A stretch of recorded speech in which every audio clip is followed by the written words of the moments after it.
All right, geometers, let's gather in and check out what we're going to do today on this lovely Friday.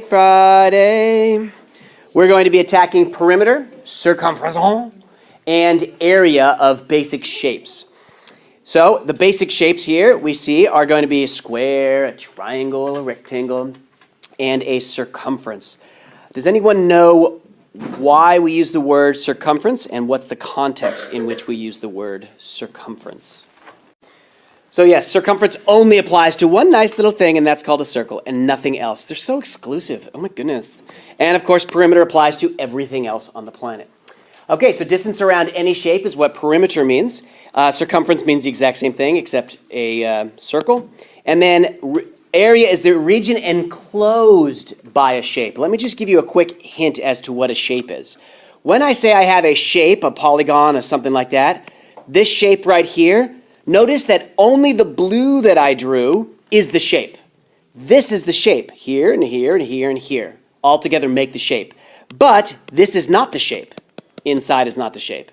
And so the inside is something else. So when we're talking about a rectangle, we're only talking about the blue. Technically, I'm not talking about the interior. It's like we're only talking about a fence, and we're not talking about the region inside the fence. All right, so technically, if you tell your little brother, you should be cutting out squares right now or cutting out rectangles, they would be cutting out really thin lines all around and inside and cutting out the inside too. So I know we're not that technical. So, all right, so by way of review, we have all these 8 formula, And by the way, this formula is generic.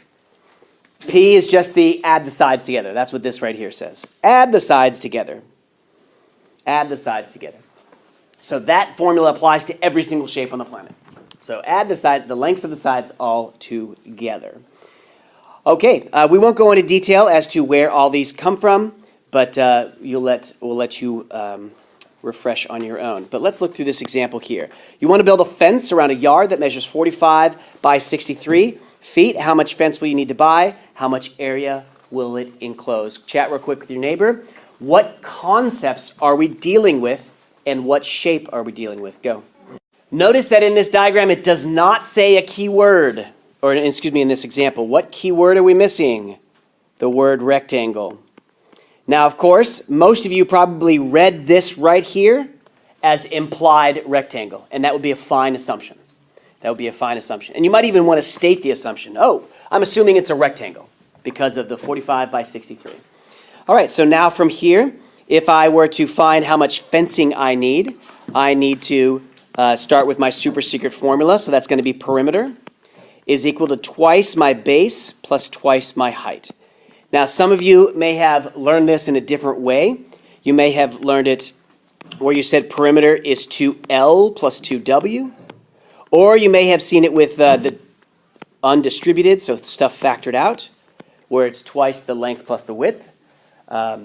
So all of these work. The most important part is that B is perpendicular to H, or that L is perpendicular to H, that the two concepts are perpendicular. So it doesn't matter what letters we choose or what we call them. Ultimately, we're looking for the 90 degrees. All right, so the perimeter here, we just substitute in. It doesn't matter which one we call base and which one we call height. So I will call it 2 and the 45 plus 2 times the 63. Please start and show your work in this manner. I know that many of us can just jump to a calculator to get the answer, but I do want to see the thought process. And I can't read your minds, and for that I am very grateful. If at this stage you want to just plug all this into a calculator, that's totally fine. So after we calculate it, we need 216 feet of fence. Notice some things that I'm including. Number 1, I'm bringing it back into the real world by talking about the fence, and I'm keeping my unit being feet. So the minimum amount of work that I need to see, number 1, that you're substituting in. Number 2, that you simplified something. It might take 3 or 4 steps to simplify, like in the distance formula, but I do want to see your setup and your completion of it. All right, the next is going to be area, and area is the same idea, base times height. And in this case, all I do is 45 times 63. And when we plug that in, we get 2835 square feet. And the way we write that is with a little square there. Now, what's funny about area is that area sounds like a lot, 2,835. But you know how big that is? It's only about 3 times the size of this room right here. So 3 of these rooms, that's it. So looking at this one now, finding the perimeter and the area of this oddly shaped McGillicuddy, what do we have to do? And let's just focus on the perimeter first. One suggestion we have is just bring this 2 over to here, and then of course bring this 4 over to here, and now we have a large triangle where this guy all the way here is 12, and this one over here is 5. So now we have one large right triangle, 5 this way, 12 this way, so Pythagorean Theorem, and since we've already actually done that one, is going to be c squared is equal to a squared plus b squared, and your c is going to be exactly 13 when we plug those in. So yep, there we go. So we can fill in the gap there just to help us out find the perimeter. So now my perimeter here is going to be, and it again depends on your perspective, but I'm going to go back to the original shape just in case. But 3 plus 4 plus 2 plus 8 plus 13. That gets me all the way around. 3 plus 4 plus 2 plus 8 plus 13. And of course some of you notice, but look, the 4 plus 8, 4 plus 8, and the 3 plus 2, the 3 plus 2. So I don't even need to go in like this. I could have just found the perimeter of the triangle instead. So that only works, that can work in other diagrams, but it's probably safe to go back to the original diagram just in case. So perimeter, this one technically we've already done before. It's the one above, and that's going to be 30 units. Now, how do we find the area?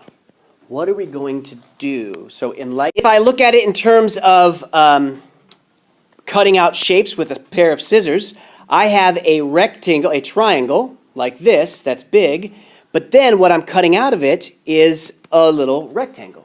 So if I can just say a triangle minus a rectangle.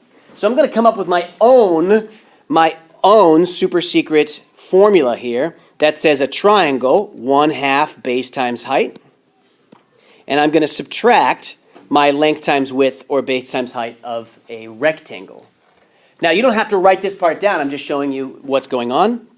Now we substitute in 1/2, my base being 12, my height being 5.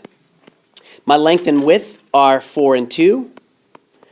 And then plug all that in to get 30 minus 8 to get 22 square units.